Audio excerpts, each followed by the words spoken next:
ब्रह्मांड यानी यूनिवर्स जितना अनंत ये खुद है, उतने ही अनंत इसके रहस्य हैं। इसके बारे में जितना खोजा जाए उतना कम है।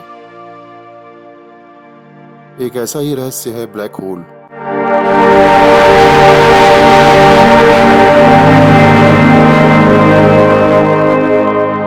आज हम जाएंगे ब्लैक होल की काली अनंत गहराइयों में। लेकिन ब्लैक होल के बारे में जानने से पहले हमें ये जानना जरूरी है कि तारों का जन्म व मृत्यु कैसे होती है, क्योंकि इसी में ब्लैक होल के जन्म का रहस्य छिपा है। किसी भी गैलेक्सी या आकाशगंगा में अगणित तारे मौजूद होते हैं। साथ ही में अत्यधिक मात्रा में गैस और धूल भी होती है। गैस और धूल के इन बादलों को नेबुला कहा जाता है।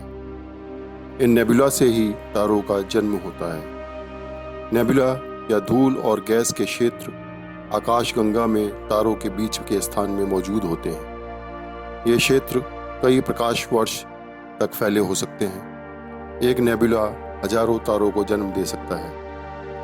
नेबुला में मौजूद गैस मुख्य रूप से हीलियम और हाइड्रोजन के मॉलिक्यूल होते हैं।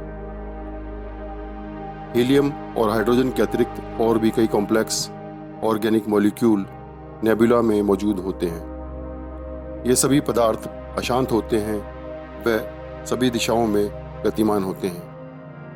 गतिमान होने की वजह से विभिन्न क्षेत्रों में गैस की डेंसिटी में असमानता ग्रेविटेशनल फोर्स को जन्म देती है। इस फोर्स के दबाव के कारण नेबुला में मौजूद मॉलिक्यूल्स एकत्र होना शुरू हो जाते हैं और तापमान बढ़ना शुरू हो जाता है। नेबुला अनेक छोटे गैस और धूल के बादलों में टूटने लगता है। ये सभी बादल तारों में बदलने का मादा रखते हैं।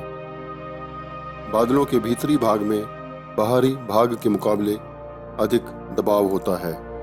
इस कारण से तेज गति से घूमने लगता है। वह अत्यधिक दबाव के कारण भीतरी भाग या कोर का तापमान बढ़ने लगता है। एक समय पर तापमान इतना अधिक हो जाता है कि न्यूक्लियर फ्यूजन की प्रक्रिया शुरू हो जाती है और तारे का जन्म होता है। तारा बनने की प्रक्रिया पूर्ण होने में लाखों करोड़ों वर्षों का समय लग सकता है। न्यूक्लियर फ्यूजन की प्रक्रिया के कारण अत्यधिक ऊर्जा व प्रकाश पैदा होता है, जिस कारण से तारा हमें चमकता हुआ दिखाई देता है। हमारे सोलर सिस्टम में भी सूर्य एक तारा ही है।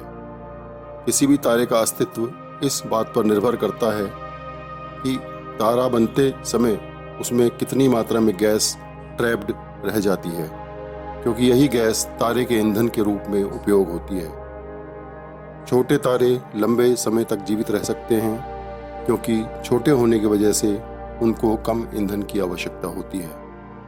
किसी भी तारे में दो प्रकार की फोर्सेस काम करती हैं। एक तो ग्रेविटेशनल फोर्स जो कि तारे के कोर की तरफ काम करती है।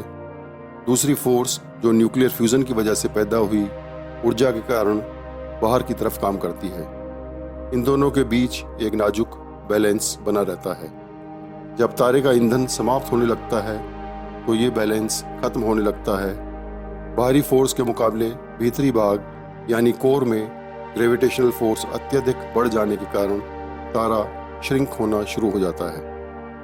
श्रिंक होने के कारण कोर का तापमान करोड़ों डिग्री तक बढ़ जाता है और एक भयानक विस्फोट होता है, जिसको सुपरनोवा कहा जाता है। विस्फोट के बाद बचे हुए कोर से न्यूट्रॉन तारे का निर्माण होता है।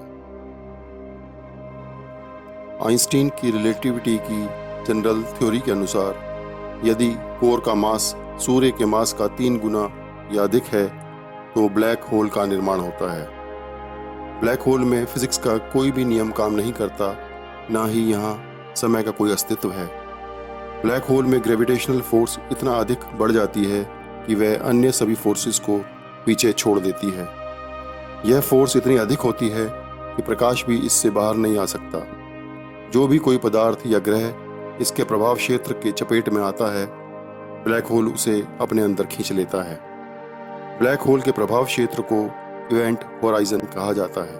इवेंट होराइजन से बाहर निकलने के लिए प्रकाश की गति से भी अधिक गति की आवश्यकता होती है, लेकिन आइंस्टीन के अनुसार अंतरिक्ष में प्रकाश की गति से तेज कुछ नहीं हो सकता।